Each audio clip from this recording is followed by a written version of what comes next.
Blog Talk Radio. Good evening, everyone. This is me, Jonathan Alexander, and I'm here to host our show, Life, Laughter, Happiness. Today, my co-host Barbara, she hasn't called in, but I'm sure she will when she can. And our guest today is comedian Carla Collins. Are you there, Carla? I am, Jonathan. Now, I'm curious. What got you started in stand-up comedy? Well, I actually started on two different occasions. I always loved comedy since I was a kid. I won a whole, Kiwanis Speech Festival with my speech on humor. And I love all types of comedy, from the Three Stooges to Oscar Wilde. So it was also a really big part of my family.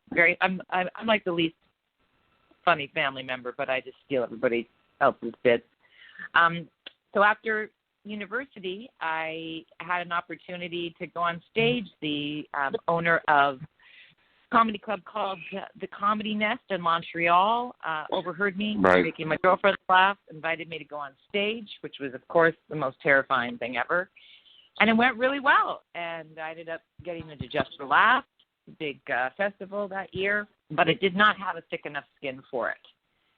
The male comics in particular gave me a hard time, and I just felt like I was working in TV and radio, and I just thought to myself, I don't need this, and I left it. And I returned a few years ago because it is my first love, and I'm old enough now, so I don't really give a crap what anybody thinks about me, and got over my nerve problem with it. So now I can't wait to go on stage. I would do 45 minutes at a garage sale if I could. So I think I just do it because it's absolute freedom. You don't have, you're your own producer, director, writer. So that's why I love it, and I just feel like we need it now more than ever, obviously.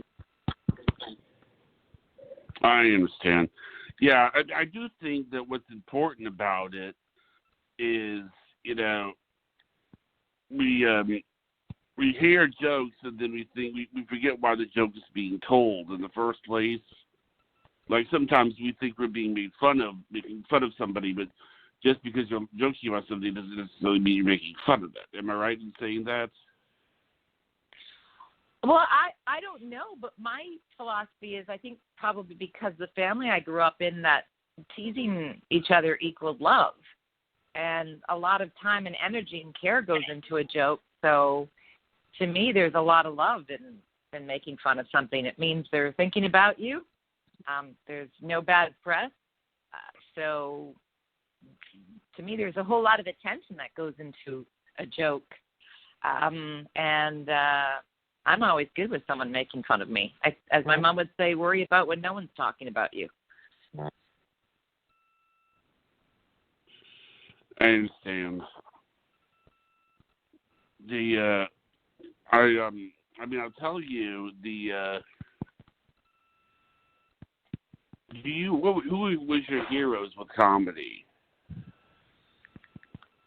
I have quite a few.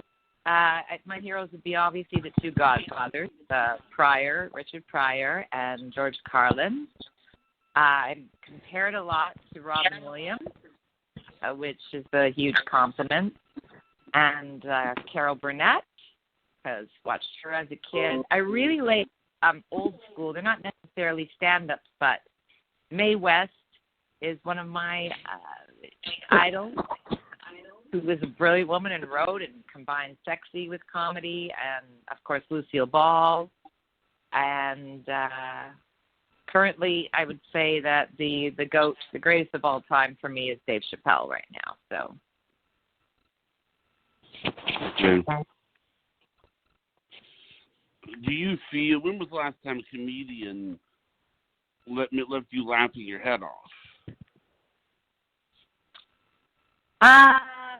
Well, I just watched Jim Jeffries' special on Netflix.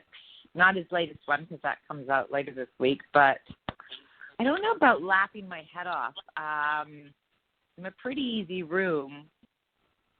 I I think various ones. I like Chappelle. Who else have I seen recently? Patton Oswalt is very smart, and has always been a favorite of mine. I was even watching Pete Davidson and laughing at the stories about his father.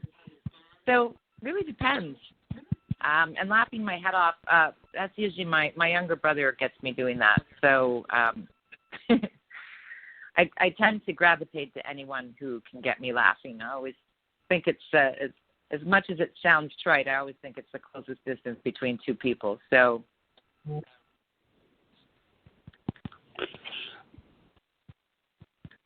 give me one moment, please. Okay. I mean, do you consider? I mean, a lot of people consider Richard Pryor to be the best ever. Yeah, so, I agree. I agree with that. I'd say Richard Pryor, for if you're going more old school, and current day Dave Chappelle, no contest. Dave Chappelle is fearless. It's the comedian's comedian. He is not. He doesn't have to answer to any corporation. Like Kevin Hart and Joe Rogan will tell you, that he's not on a television show. I think his sketch show, the Chappelle Show, is one of the greatest of all time, and I think his comedy for right now is fearless. He's not worried about cancel culture. For me, Sticks and Stones is probably the best comedy special in the last, 20 years. So I think if you're talking about currently, there's no one, and especially someone to address the times. I mean, he came out with 846 to address what happened to George Floyd. He's just absolutely fearless, and he's brilliant. And when everything was happening with the riots and the protesters, I remember thinking the only person to address this would be Dave Chappelle or the ghost of Richard Pryor. So I think those are two of the kings. Absolutely.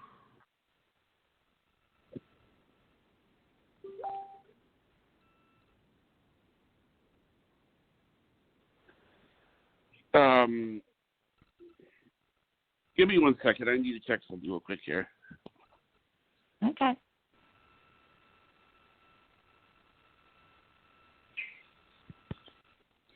Okay, let's see here.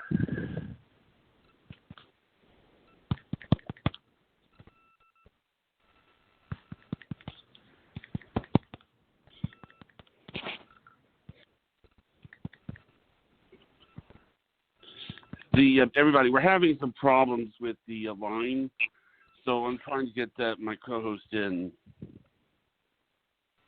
Let's see here. Okay. I'm sorry, everybody. You had some problems when you tried to dial in yourself, right? The first time I dialed in, I got a busy signal, and I haven't heard a busy signal, and so. Okay. Yeah. Yeah. Let me see. I'm trying to think of a way we can do this here, because I'd like for my co-host to connect. It's okay. Well, sure. Okay, give me 1 second here.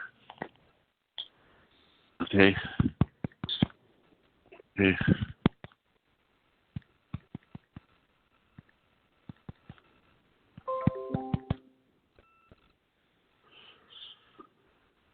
Okay.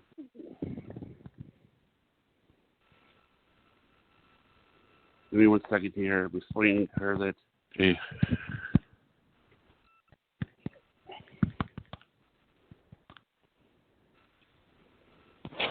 Okay, give me 1 second here.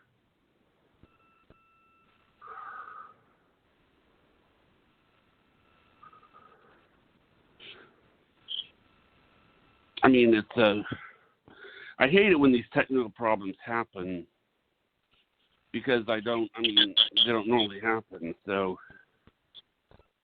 give me 1 second here.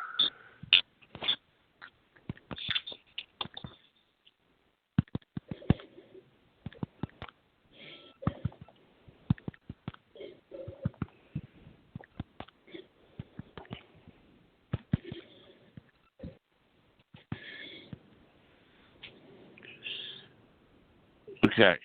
I didn't know that we were going to be having technical problems tonight, so I'm trying to make sure everybody is connected. Okay.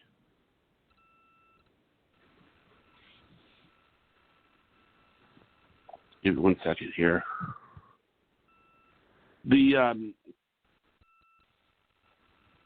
It's good to know that you have something that makes people feel better. You know. Give me 1 second here. Okay.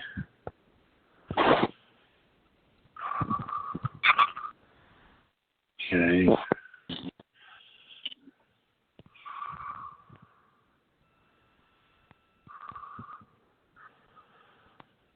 Okay, give me 1 moment, please.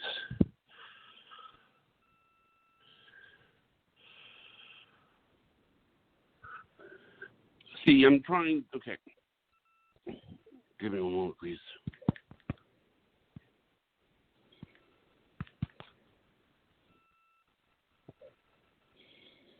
Okay. I'm sorry about all this technical stuff, everyone. Okay.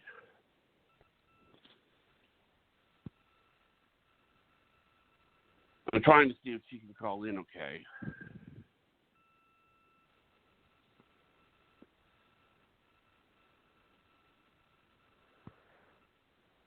Okay. Give me 1 minute here.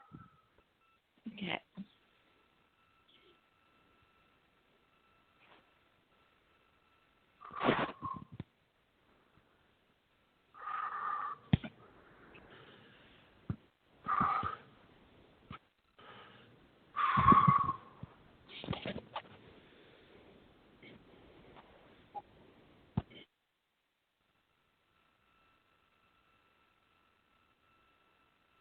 Right here. Hi. This is Carla Collins. Hi. This is Barbie Carla. Moore. Hi. Don't tell me we're live right now. We are live, yes, but it's okay. Look. Oh, hi, everybody. I This don't know stuff why. happens. Yeah, we don't know why. Hold on. Johnny, can I say something, Sorry. please? I just Go want right to say hello. Hi, everybody. I'm sorry I was not able to call in. There was some technical difficulties. Yeah. Those are behind us now. I'm here. So, hello, Carla. How are you? I'm good. How are you? I'm so glad you the bugs got worked out. Well, yeah, if anything, this could probably be some good material for your comedy routine. I will personally file a customer service report with Blog Talk. I apologize to both of you. Okay. And I just want to hope we can go on with the interview. This lady, by the way, Carla, is one of my best friends. Really? And, wow. I love comedians. And no. What I meant to say, Carla, I was telling Carla that you were one of my best friends. Oh, okay. I am, yes. Because Thank you, it's that it really is. I mean, when we go through stuff in the show, I always take it very personally. Whenever there's a technical problem, like I want to make sure that I get care of everyone. Well, we know that, Johnny, but listen to this. We have a very talented person on the line right now. You're live, right. So let's get to it, why don't Okay. we? And, I mean, technical issues, yes, it happened, but now let's do the interview. Okay, find so out do you have any about questions for Carla? Do you have any questions for Carla? Well, of course I do. Okay. Hi, Carla. Where do you perform? What city do you reside in? Oh, I'm in Los Angeles. So when there's wow. Yeah. So I perform all over LA, and when it's not a quarantine or shut down, all over Canada and all over, wherever the gigs bring me. So right now I'm doing live streaming from a local theater. So that's wonderful. It's sort of the new normal. I know. That's what everybody's saying. And people are figuring it out, and they're doing it. So did you find a lot of your peers were trying to find one place where they could showcase their material right now during the coronavirus? Well, I think the only option is online for most people. Some of the places in the U.S., I guess in Canada, maybe some clubs are open, but not a lot, and a lot aren't comfortable with doing that. So I think people have gone either to Zoom. A lot of people have stepped away from it entirely because as they say, they feel like comedy without an audience, like sex without an orgasm. And myself, right, a little disappointing, maybe. Yeah, I mean, I don't mind it. When we were in the deep heart of the shutdown, I was doing a Facebook Live show every week. I think it helps when you're drinking, and also I have a background in television and radio. So I just had the person whom I refer to as my older gentleman lover and my chihuahua, and we did shows, and now I've transferred over to a local theater that is very close to me, which I'm lucky, and they're the only theater in Los Angeles that has full live streaming capabilities. It's called the Whitefire, and I did a show there a couple of weeks ago, and there were about, with the crew members and just, two of my friends, 5 people was like a big treat to be in front of 5 sentient beings. So I'll be performing there a couple times a month, and that way people from all over the planet can watch.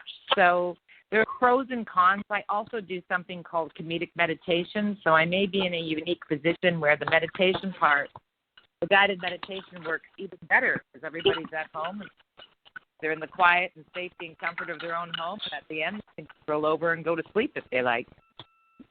Oh, I like that. Interesting, because I have a little funny story about that. I was trying to learn how to meditate, and my daughter, who's 13, she's really into it. Every time I would sit across from her, cross-legged, I would try to just have a straight face and do the breathing exercises, and I was like laughing every single time. And that reminds me, like what you just said, you have this meditation comedy hour, because that's what ours seemed like all the time. So what is she would get very mad at me because I could not be serious. So I'm working on that, but what is yours like? I want to hear about this. Well, I created it because I just really wanted to take the woo-woo and preciousness out of meditation. I think meditation is extremely beneficial for a myriad of reasons, everything from getting better sleep to anti-aging to getting inspiration and creativity.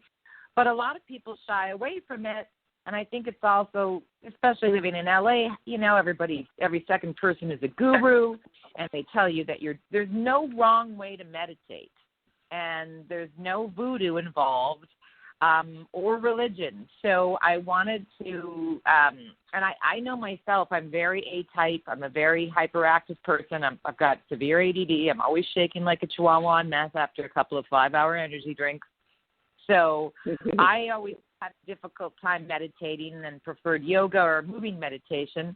But I found that if I did comedy and made people laugh for a good 30 minutes, they got out of their own way, out of their own head. They forgot about their problems. They, released energy, exhausted themselves, and released endorphins. And they were able to drift into a nice, deeper state of relaxation for the guided meditation part, which is authentic. It's not me doing shtick. It's an actual guided meditation. So I was telling Jonathan earlier off air that it sounds like a really odd marriage, but it makes more sense than you think, because both laughter and meditation produce the same brainwave state, which is gamma. So they actually do go together. Oh, I love that you did this research and are doing this. That is really interesting. And it is true. And also the stretching releases it, just all the deep breathing and the humor. That is exactly why I would laugh, because of the, all the fluff that goes along with it, and it would just like tickle me. So I think this is right up my alley. It's a great thing. I mean, laughter during meditation is just bliss. I mean, there's never the bad reason to laugh. So I think that's what I'm trying to do, is open it up to more people. And so this ends up being great for newcomers who maybe shied away from meditation or were scared to try it. And veterans are telling me, at least the feedback I'm getting, is that they're getting a much deeper, more relaxed state. People have had visions. I was like, oh, I'm going to need a testimonial from you. So it's nice for newbies, and it's nice for people who have been meditating for years. It gives it a new twist, and I think allows them to relax faster and deeper because spent time laughing, and it's just positive, and who doesn't need to laugh and relax right now? Oh, we all do. I'm on your website right now. I love this quote. The world is a crazy. Carla Collins, comedian. Let's see. Nope, CarlaCollins.com. I do have CarlaCollins.com, which has some information on that. And I also have comedicmeditation.com for anybody who wants to go a little deeper or find out more about it. And, it's great because it got some wonderful press. But, NBC came and did a story on it when I first started. Of course, I was doing it live. And now I've switched over to either just private. I do one-on-ones for people, which I think people enjoyed when they were in quarantine. I really love this. Well, I haven't checked out your other website yet, but when I do, what will I find there? Will I be able to connect with some past well, if you meditation? Check out you can connect with me. That you've done? You can connect with me and book a private, or you can get fixed. Yeah, I'm here. You can get. Did she drop? Oh. No, she said she's still on the air. Okay. Well, this is such an important question because, I'm going to go on while we're waiting for her to reconnect. I'm going to go on her other website right now. I really want to tune into this comic. It's a comic relief, really. It's the meditation it is. comedy hour, and I am very intrigued. Is this how you found her, because of the meditation connection? Yeah. Oh, wow. I wanted it to be something that was educational, but at the same time comedic. And so when I saw the connection, I knew I had to contact her. Oh, yeah. That is Can so you guys cool. hear me? So I'm going to log on to that right now. Is she back yet? She's not here. Let me see here. I can hear you guys. Work on it while I go check it out and talk about it. Okay, give me 1 second here. Okay, comic meditation. I'm typing it in, everybody. And if you're at home near your computer, do it as well. Okay. Comedic meditation. Okay. Maybe I'll try calling her through and putting her through. Give me 1 second here. Okay.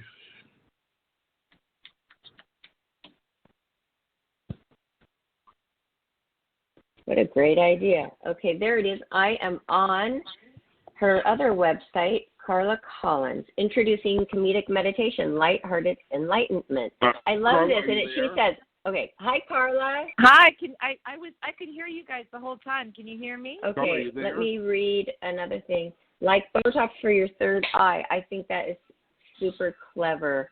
Thanks. She's funny.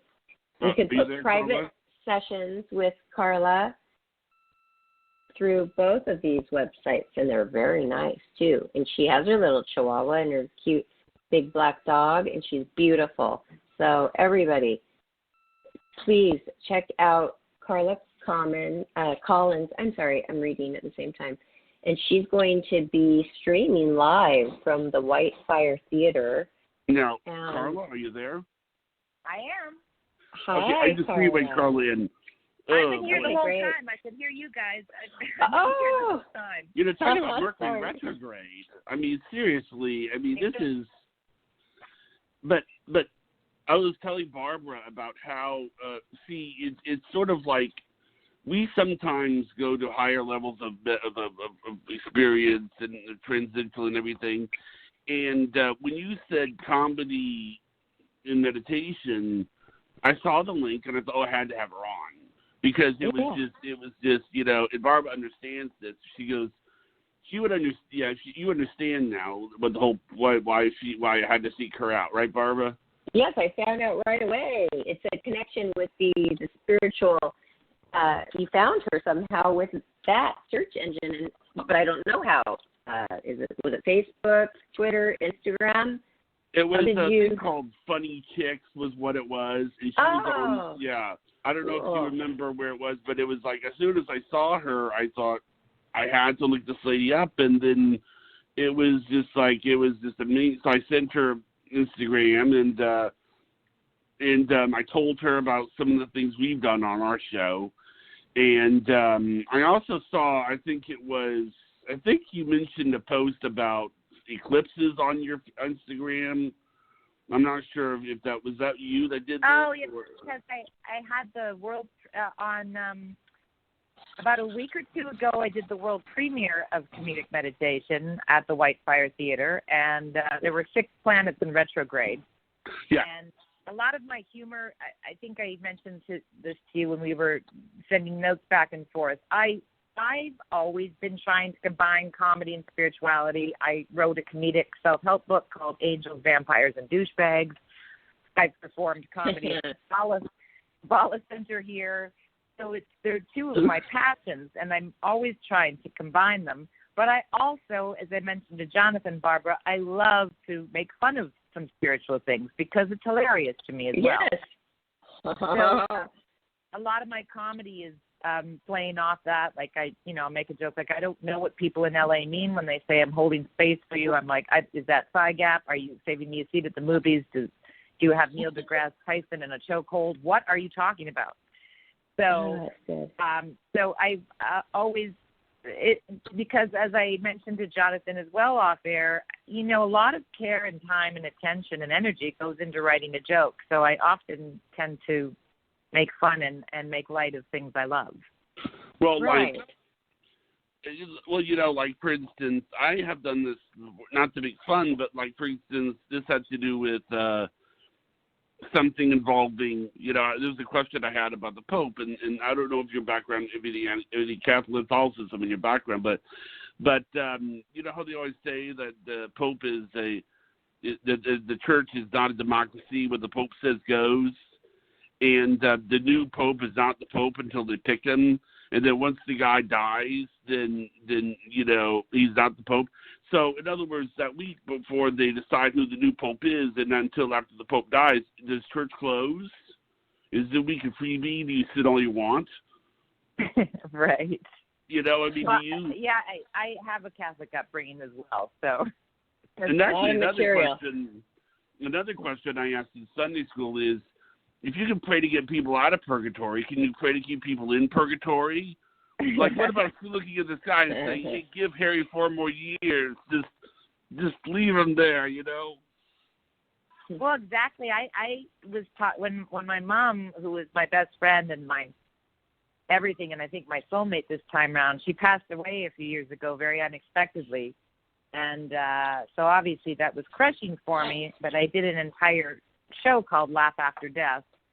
I think there's a lot of comedy to be found in death and dark subjects. I think dark humor very slimming. But I had gone back to church for the first time in forever, and I was making the observation that things had changed because when they passed that little bird's nest or hat around for money, you get really pressured by the priest and the blue-haired ladies, and everybody's shaming you and you can't just put in $1. When you were younger, you have to, it's $20 or nothing. And so my joke was like, boy, $20 for one sip of wine. This is the crappiest bar. I'm never coming back. Oh my gosh, I love your joke. And one I heard another joke. Oh, sorry. Oh, but the quotes and everything. I love this quote. Doing a lot of yoga so I can be as flexible as my morals. I mean, what you come up with is so clever, and it's one after the other. Yeah, and I'm just perusing through both your websites, and it's one after another, and your websites are beautiful, and there's a lot to you. Are you also teaching yoga? I don't teach yoga. I do yoga. I teach dance, or at least I was, again, before the quarantine. I've been dancing since I was 2.5 years old, and a couple of years ago I did start teaching bar and Zumba at Gold Venice. Great.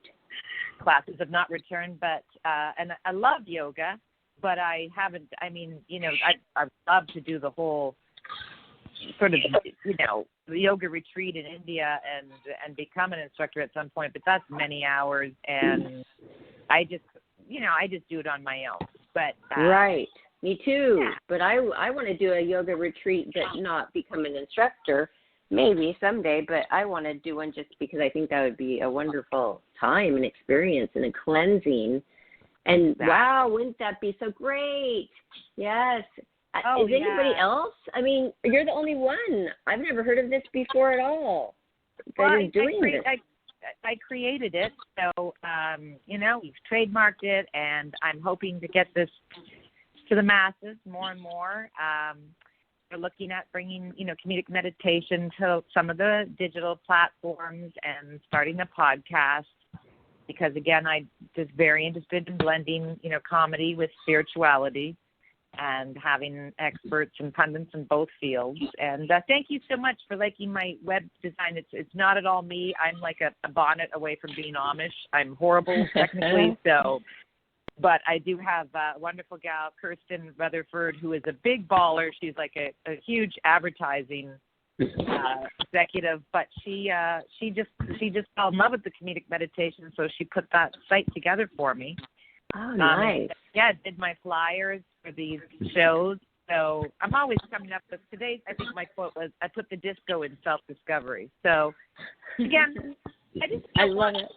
I think we just shouldn't take ourselves too seriously, and I always enjoyed when I took some courses at the Kabbalah Center here.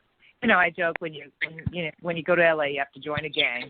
Kabbalah's for the Scientologists, so I went with Madonna's, and they said that they call it laughter is the closest thing to God. They call it holy laughter, and I was mentioning to Jonathan, my cousin says laughter is the closest distance between two people. So that's really just my basic philosophy in life. So I like being the rodeo clown, but maybe with a little bit of enlightenment.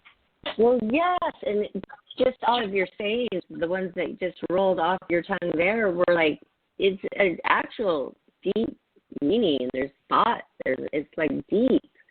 So that's really great. It's, these jokes. Yes, and you have to have wonderful, really great, witty jokes like that when you have a room full of people that are sitting cross-legged looking at you, Do you ever get the butterflies? I mean, hopefully you have the adrenaline rush, which feels great when you know what you're doing, That's a wonderful feeling, I think.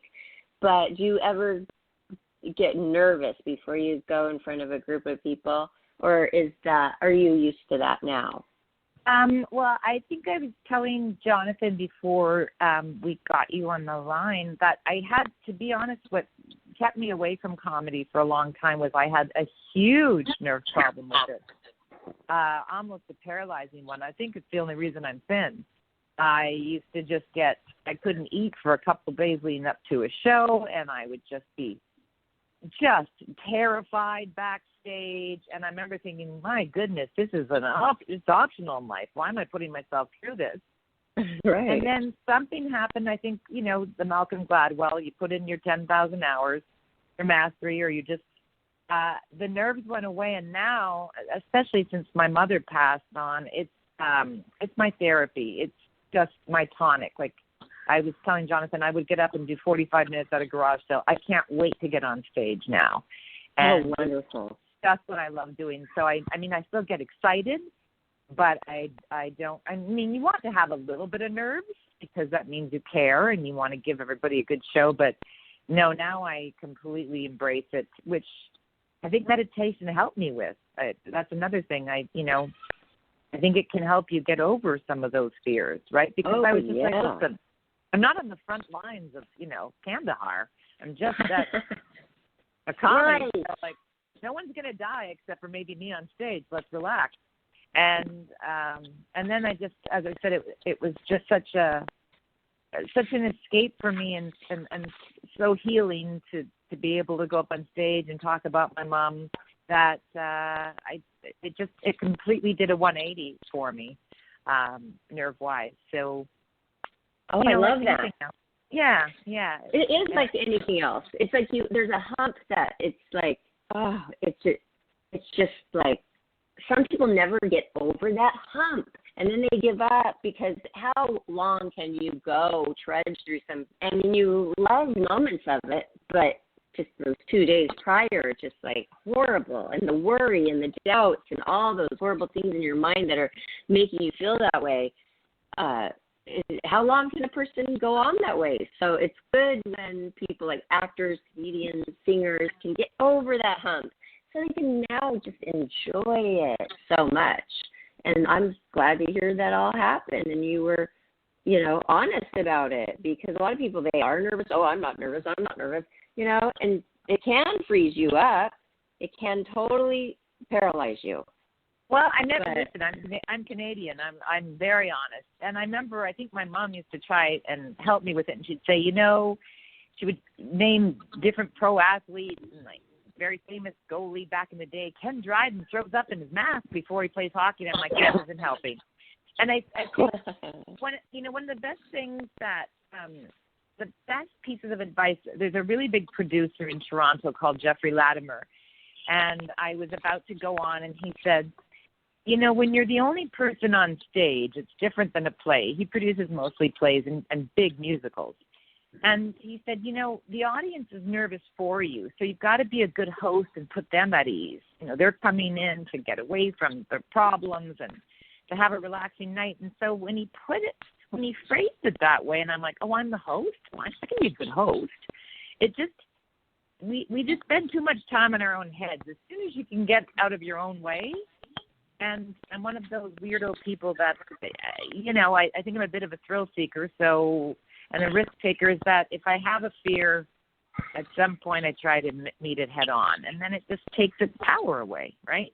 Yes, and it is amazing how things change when you put them in a different perspective. And I used to do that when I competed in ballroom dance. I would just imagine myself as like a tiny sand pebble, not even that compared to the whole universe. So it's like, does it matter if it doesn't go exactly like perfectly? Exactly. No. Right. Exactly. I mean, we're not surgeons. It's not like, oh no, I dropped his heart. Like, that's, and you can apply the 5-10 rule. Like, is this really going to matter in 5 or 10 years? And so again, and also if it's disastrous, that's to me now just 10 or 15 more minutes of material. Like half my words out of my mouth. Because, I was just thinking, sometimes it's the disasters that are just as funny as the stuff that goes well. Like, in my, for instance, it's sort of like you go up there, and actually it's funny because what I remember meeting, almost every comedian bombed the first time that they were out there. These are big names. Like, for example, like Rodney Dangerfield, the first time he came out, he was drunk. Jerry Seinfeld said 3 or 4 words and walked off the stage. Oh, really? Yeah, it was like they didn't have. Oh, that's they were funny. just that they. He said that, I think it's understandable. I think the mentality of it is that we forget how the audience sees it. Like they're not thinking this person's up on stage and they're.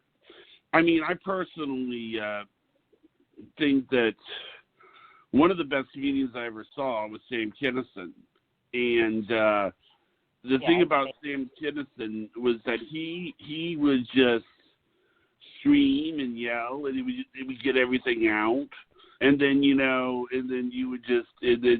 found yourself just like watching. You felt like you were watching this maniac, and also I think what made Rodney Dangerfield so great was because the only way that you can really be offended by Rodney Dangerfield is to tell him to get a better self-esteem. Because I know another way. Because I'm sorry. I met him. I went to a show. So super funny. I was actually surprised how the whole time I was laughing. And because, he's older school type thing. And then we went backstage afterwards, and this is what he did. And I think he did it on purpose. He had his robe on, and he was glad to meet people backstage, but he was sitting there in a tall stool, and he just had, like, his robe open. You could see totally all his family jewels right there, and there was a lot of people. Yeah.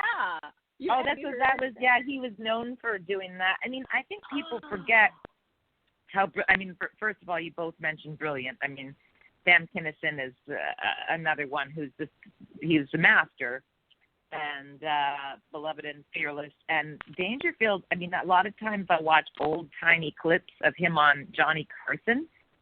He's just brilliant. Well, and, a lot of people like millennials don't know, and he was edgy. And his improv was brilliant. I think they just think of this like, I get no respect, and that he was a shtick guy, but oh my God. Actually, what's funny about that is at the end of his life, I don't know if you know this story or not, he lapsed into a coma.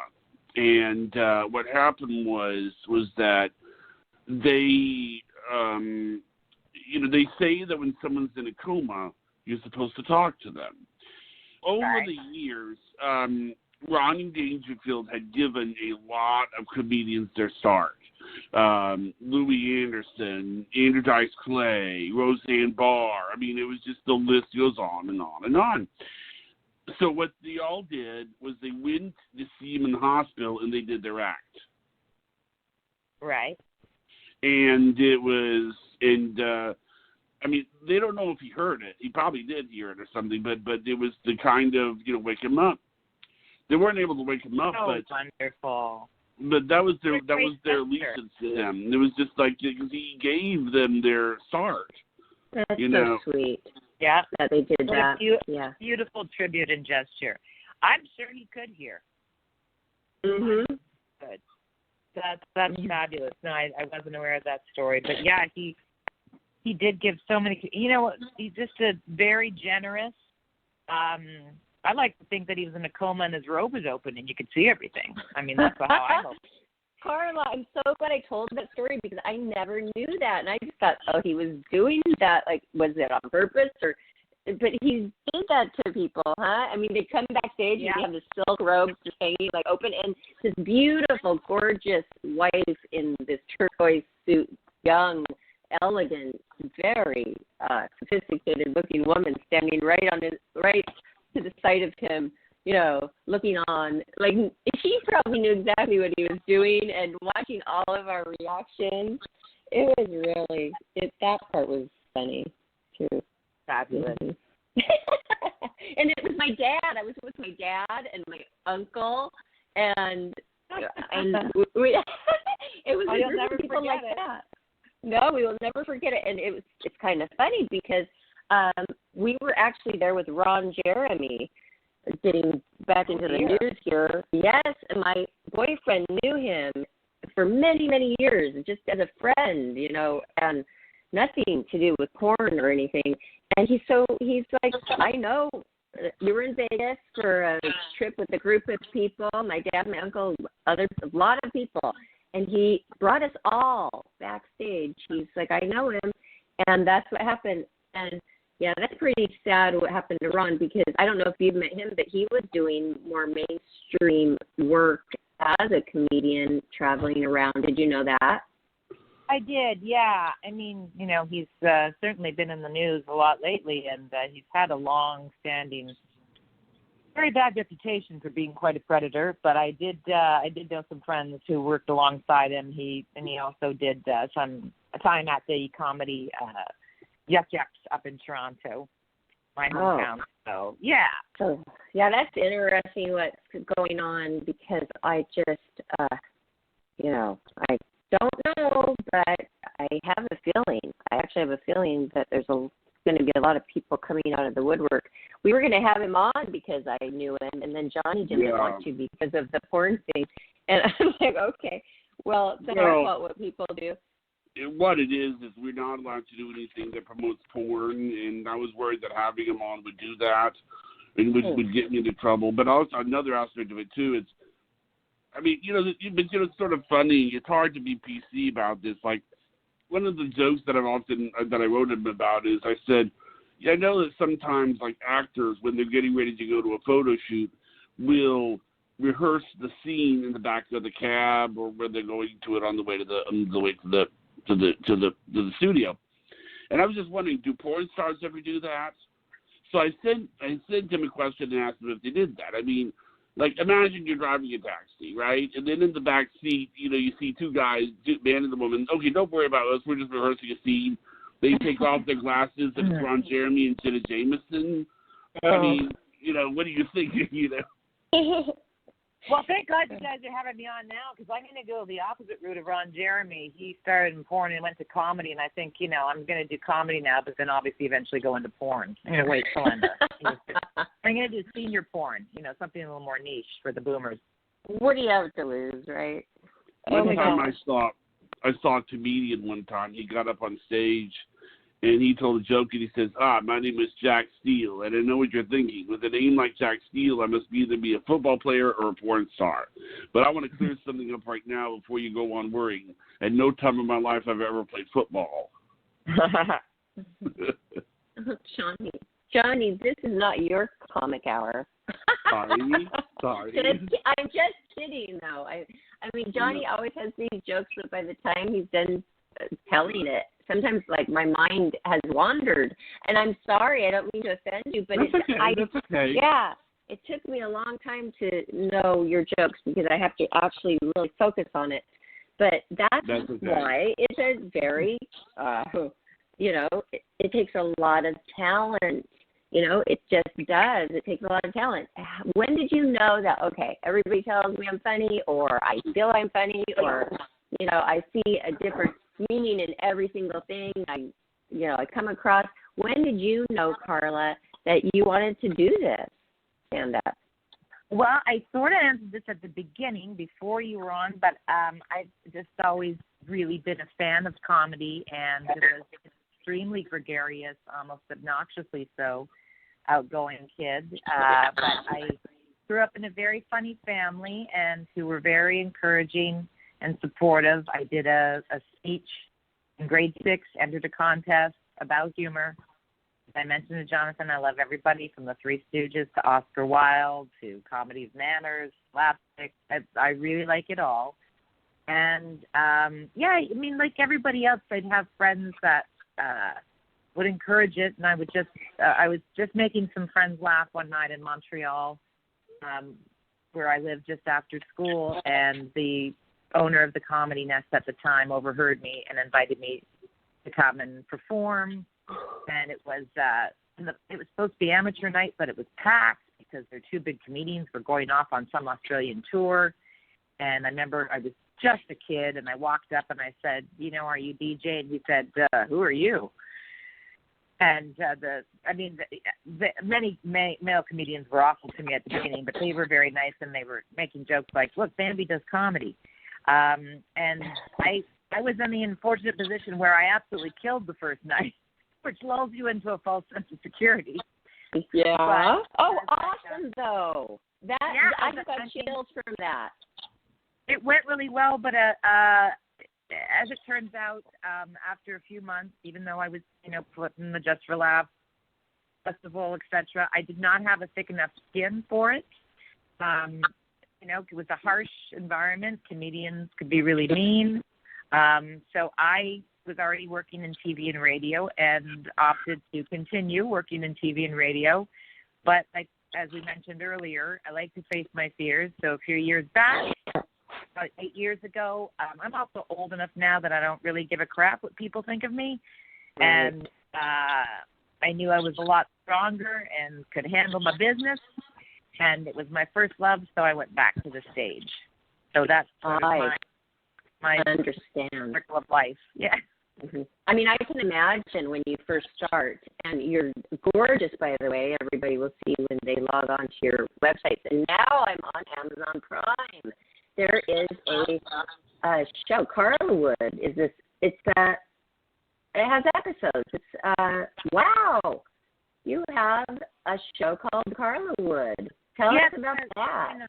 Oh, well, it's a few years old now, but it's when I first moved to Los Angeles, and it's a reality show streaming on Amazon Prime about coming from Canada and trying to come here. It's a little bit more. It's a reality show, but it's more like a sitcom. And as I said, so now it features my ex and I. But wow. so Cool. yeah, that's, but it was a really fun show to do. Yeah, went into that. There's a couple seasons of that, and I was all set to. You'll know this name, but David Steinberg was set to produce my first U.S. comedy special. I got the exciting news in February, and then we've had the shutdown. So hopefully, at some point when things return to normalcy, I'll be able to tape my comedy special. Yeah. So, this is wonderful that you have that footage, even though, these episodes were, I don't know what you said, a couple of years ago or something, but it's throughout your life, and you can just add to it. And I love the name, Carla Wood. Like Dollywood. Yeah, well, it was supposed to be called California, but that didn't pass legal, so they came up with Carla Wood, and I'm like, well, okay. Well, I'm sharing it. But sure. I'm sharing it because I do have Amazon Prime, which I do love, and I'm sharing it right now on our Facebook so everybody else can easily find that. Well, my comedic meditation, which I was calling Shelter at Home, it's exactly 1 week from today, on Wednesday, July 15th, and right now I've got the price crazy low at only $10 because I really want everyone to experience this and try it. And it's happening at 6 p.m. PST and 9 p.m. EST, but since people tune in from all over the world, or if you happen to be busy next Wednesday night, when you buy one of the links, it's good for up to 48 hours. So you can watch the show anytime for 2 days once you buy the link. Okay, that is so good to know. And you know what I think? We just started a TV show, a TV channel on Roku. Wouldn't that be so great to have her on one of our Learn and on that for an hour? Yes, oh, wow. Wow, that would be so wonderful. We have a Roku, Life, Laughter, Happiness channel on Roku now. We just launched it, and we have all types of people. Thank you. Yes, we have all types of people that we're planning on having on to learn from. And what can you learn from this comic? Well, learn how to meditate and laugh while doing it. That is so up my alley. And tell us again about next Wednesday. Because I was reading this. What is next Wednesday again? So next Wednesday I'm doing comedic meditation again, live streaming it from the White Fire Theater into the safety and comfort of your homes all over the world. And what it entails is about 30 or 40 minutes of stand-up comedy. And then I take everybody through, and everybody can sit back or lie back, shut their eyes, and I take you through an authentic and original, I write my own, guided meditation. And it's not a parody. It's an actual guided meditation, so you'll be able to chuckle and chill, laugh and relax. And the link is available on comedicmeditation.com. And as I said, I've made sure that, as I figure everybody's got $10 because I just want. Oh yeah. I just saw that too. Everyone.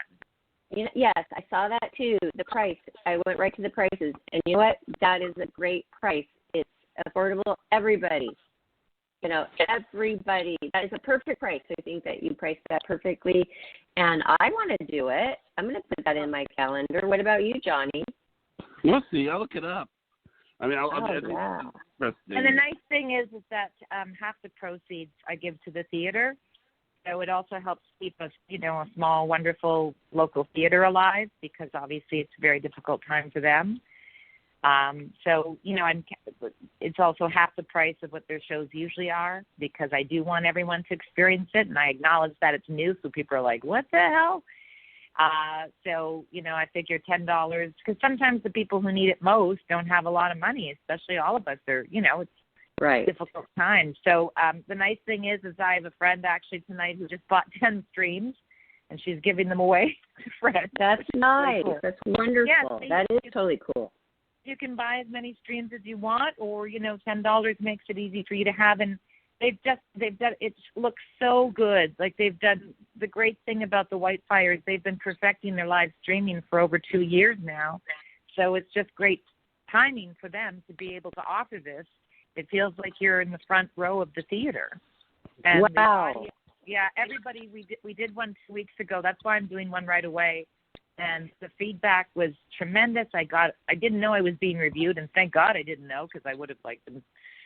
Yeah. So, yeah. Now, where does this thing meditation air? Where does it air on? On the website?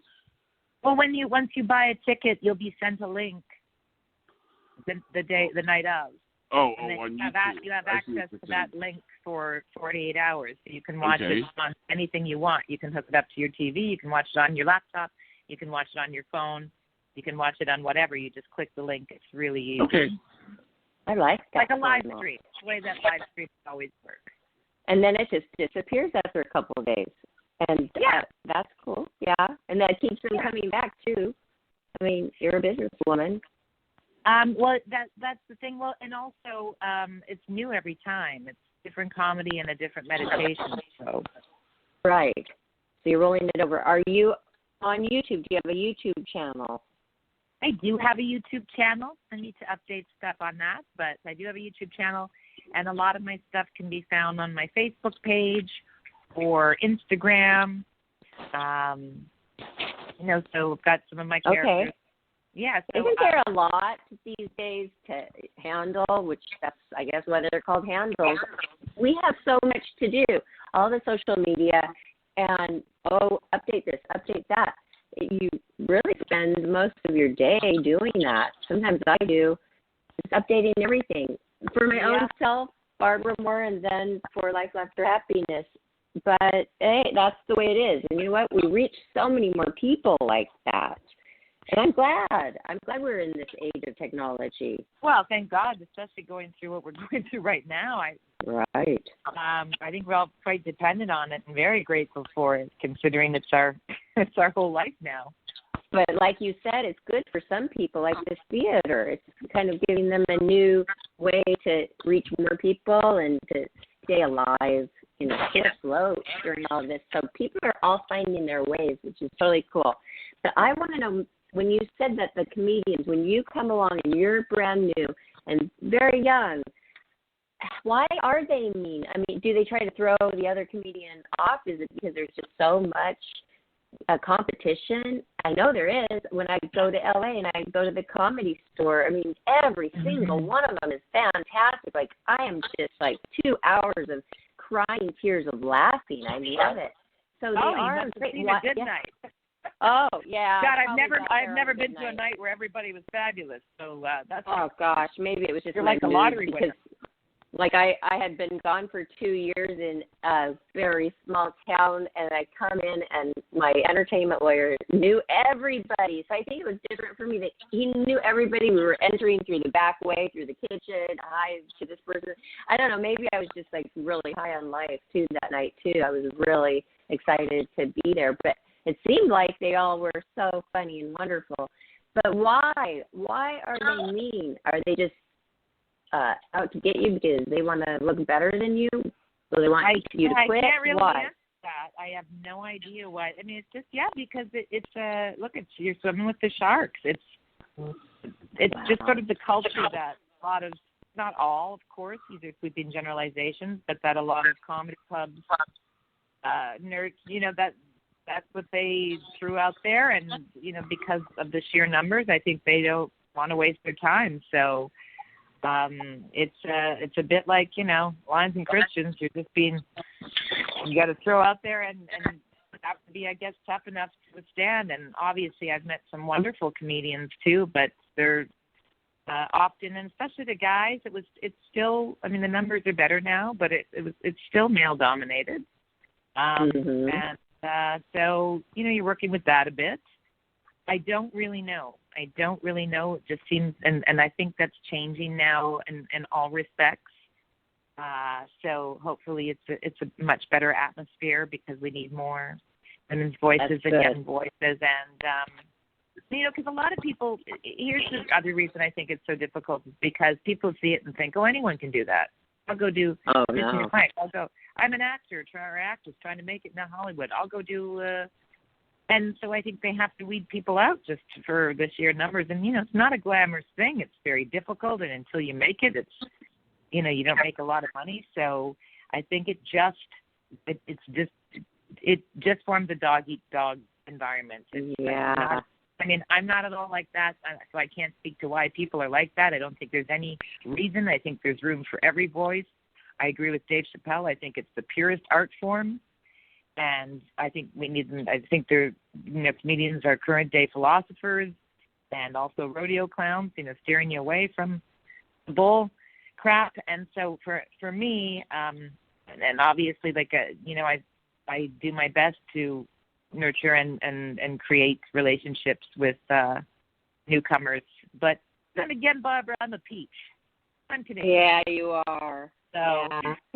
But you know what? It is true, though, that it is just this raw talent because, you have to memorize, like an actor, memorize all of your lines, but then live, do it with the impeccable timing because timing, if it's not timed out right, it's too bad. It's not funny. And the timing and then working off the audience and feeling that whole energy and making that work for you instead of, they're a part of you and becoming like one.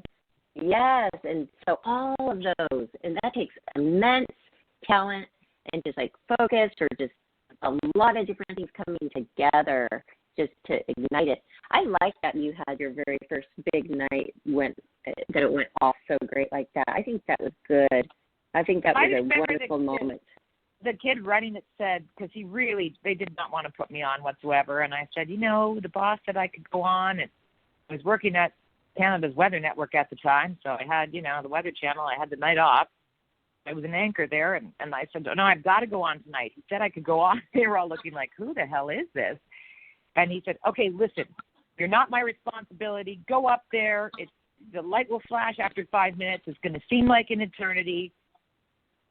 You're not my responsibility. Don't ruin our big night. This is our big send-off. And I thought, oh, crap. So I went up there, and I was killing.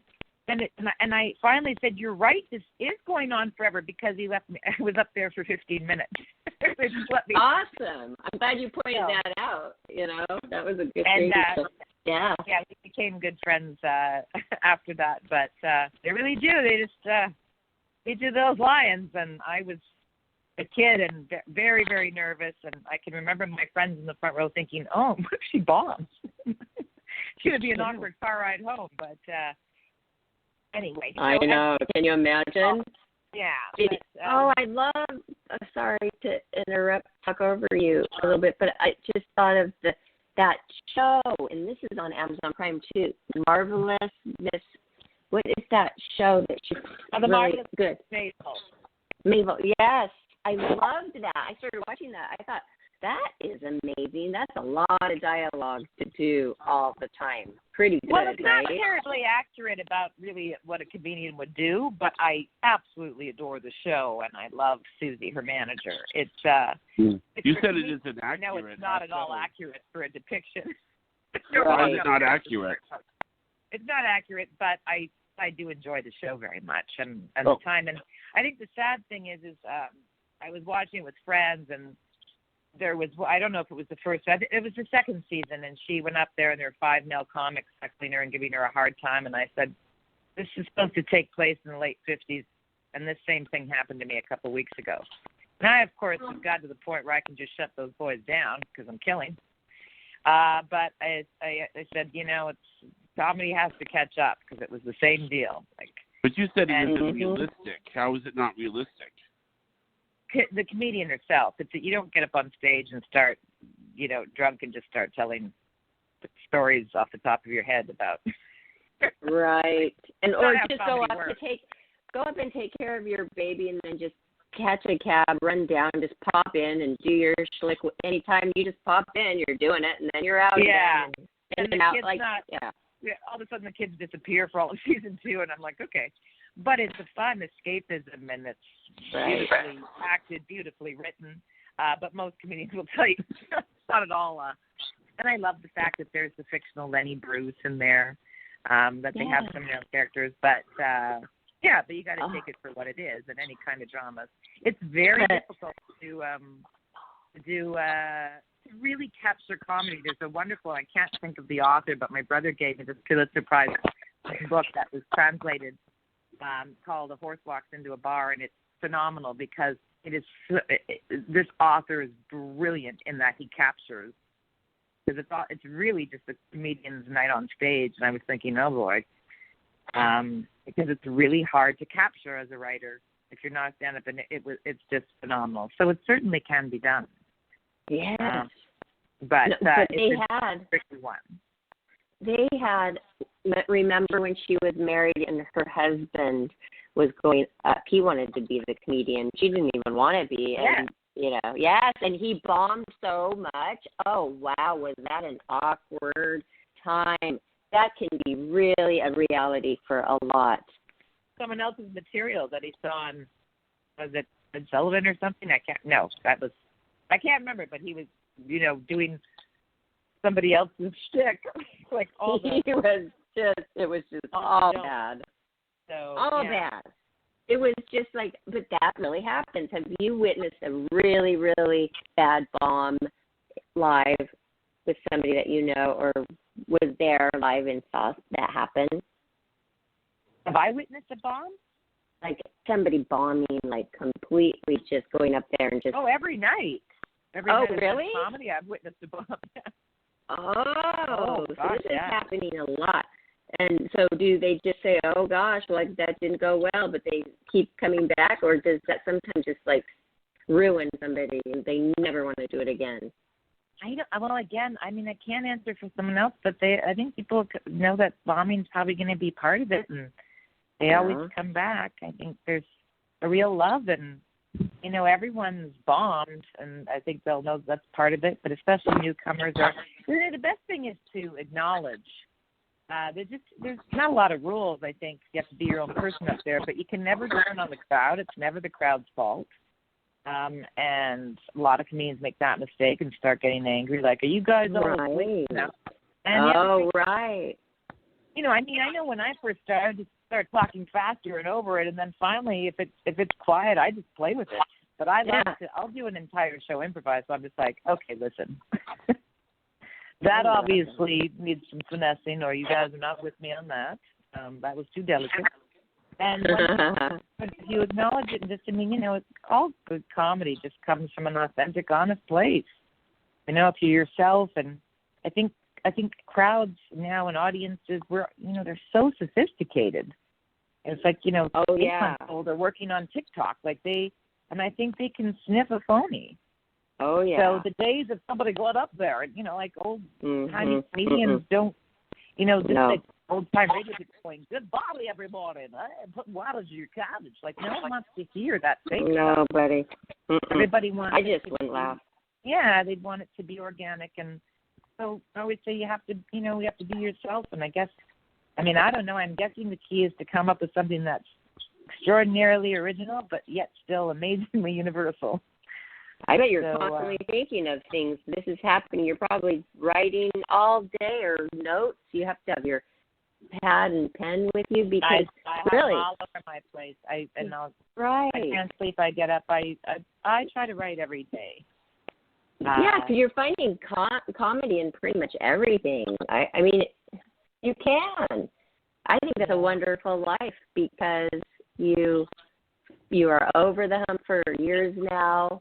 Something completely original that is taking off, and you found a nice place during the coronavirus to stream and show your craft, and you're continuing to do it because, like you said, is it your seltzer, your soda water? It keeps you going. You need it. Well, thank you. You've got 6 hours to self-compliment me, Barb. You're my new girl crush. Well, my goodness. I admire you. This is not easy. Thank you so much. This is not easy stuff at all. Well, and plus, nothing is at first, right? Nothing is. We've all got our challenges, so might as well laugh along the way. Because there's other things that are a lot easier than stand-up comedy. No, to me, it seems hard. Yeah, but as I said, everything. I think the stand-up comedy is also very, it's a seductive mistress, and I think you get addicted to the laughter back when we had them, and immediate gratification, and as I was saying to Jonathan earlier, just the total freedom, because, if I'm acting, we're doing voiceovers, I'm reading someone else's material, and, there's restrictions on everything, whether it's radio or TV, but when you're doing comedy, what's terrifying about it is also what's so alluring. You get to be writer, director, producer, performer. It's just you and a microphone. It's a beautiful, pure art, really, in that way. Yes, with no restrictions. You can do whatever you want. Exactly. Wow, I love it. Well, this has been so wonderful, getting to know you and who you are, and getting a glimpse into your and how it all happened. And wonderful. And you're from Canada. Did you say you're from Montreal? No, I lived in Montreal. I was actually born in a very small town called Sault Ste. Marie. There is a Sault Ste. Marie, Michigan, Twin Cities. And I would probably say Toronto is home. I spent, I guess probably the longest time in the Toronto area. And now LA. I've lived in France. I speak French as well. My mom is cool. French. That's what I was going to ask you. Because so the French Quarter. Bit of a gypsy, but I figured life's short, so you got to try and live in a few. And you guys are out of New York? I live in Huntington Beach, but I always was living in LA before I live that. in Florida. Oh, so you're in Florida, and where are you, Barbara? Huntington Beach, California, but I always lived in LA area before. Yeah, I can come to your shows. I am so into it. I love it. And I haven't been to a comedy place for about a year. And it's time. Sometimes I just have to go. It might be another year before we get to do it, but let's fingers crossed that we can gather again soon. Well, hey, everybody, I'm going to be there next Wednesday. I want to experience, I want to experience the comedic meditation. Well, that is if we're not doing our show live. What time is this again? You might as well just tell our listeners is it called the what is the theater called? It's the White Fire Theater, but you just go to comedicmeditation.com. You can go to whitefiretheater.com too, because that's where you get links for the tickets. And remember, if you guys are busy, you can just tune in at any time within 48 hours after we go live.